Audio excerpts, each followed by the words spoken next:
Hello, what's up guys? Sir Dan here. Isang magandang buhay sa inyong lahat. So narito na naman po tayo para maghatid ng panibagong aral, panibagong health benefits para sa inyo. Sino sa inyo ang mahilig kumain ng abukado? Alam ba ninyo na hindi lamang masarap na pagkain ang abukado? Pwede rin po ito gamitin herbal na gamot para sa ating mga karamdaman. Narito ang ilang mga paraan kung paano natin gagamitin ang abukado bilang herbal na gamot. Unang-una, para sa sugat at impeksyon. Kung meron kayong mga sugat, meron kayong mga impeksyon, ay makakatulong ang abukado.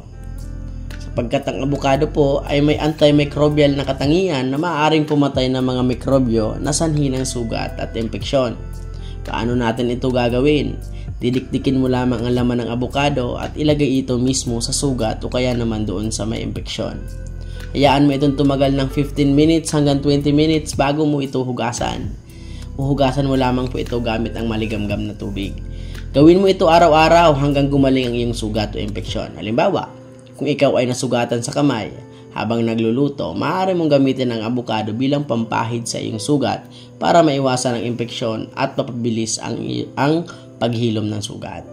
Ano po, ginagamit din ito para sa ating balat at buhok sapagkat po ang abukado ay mayroong moisturizing at nourishing na katangian na maaaring magbigay ng kinis at lambot sa balat at buhok.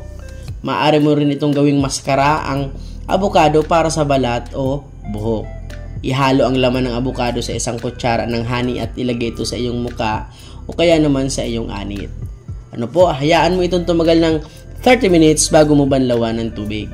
Gawin mo ito 2 beses sa isang linggo para mas maganda ang resulta.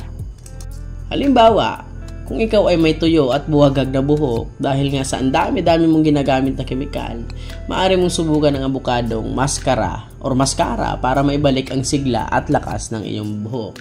Alam ba ninyo na ang abukado ay nakakatulong din para sa may mga arthritis at rheuma? Sapagkat po, ang abukado ay mayroong anti-inflammatory na katangian na maaari mapagaan ang sakit at pamamaga dulot ng arthritis at rheuma. Pwede mo rin po itong gawing juice. Ano po? Maaari mo rin ipahid ang langis ng abukado sa mga apektadong bahagi ng katawan para sa dagdag na lunas. Halimbawa, kung ikaw ay may arthritis sa iyong daliri, maaari mong inumin ang avocado juice tuwing umaga at ipahid ang langis ng avocado sa iyong mga daliri tuwing gabi. Para maibsan natin ang sakit at pamamaga. Nakakatulong din po ang avocado saan? Sa diabetes at pagbabawas ng timbang. Bakit? Sapagkat ang avocado po ay may fiber na maaaring makatulong sa pagkontrol ng asukal sa dugo at pagpapababa ng gutom. Ito rin ay may health facts na maaari makapagpabilis ng metabolismo at pagpapaburn ng calories.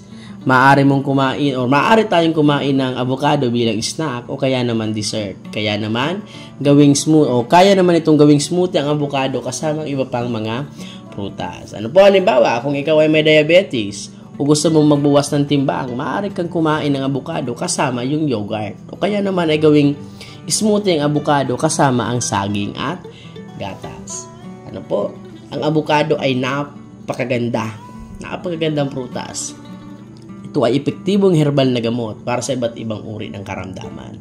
Subukan mo ang ilang mga paraan kung paano gamitin ang avocado. Ano po? Para makita mo ang kagandahan ng prutas na ito. So, Sir Dan's out. Thank you very much.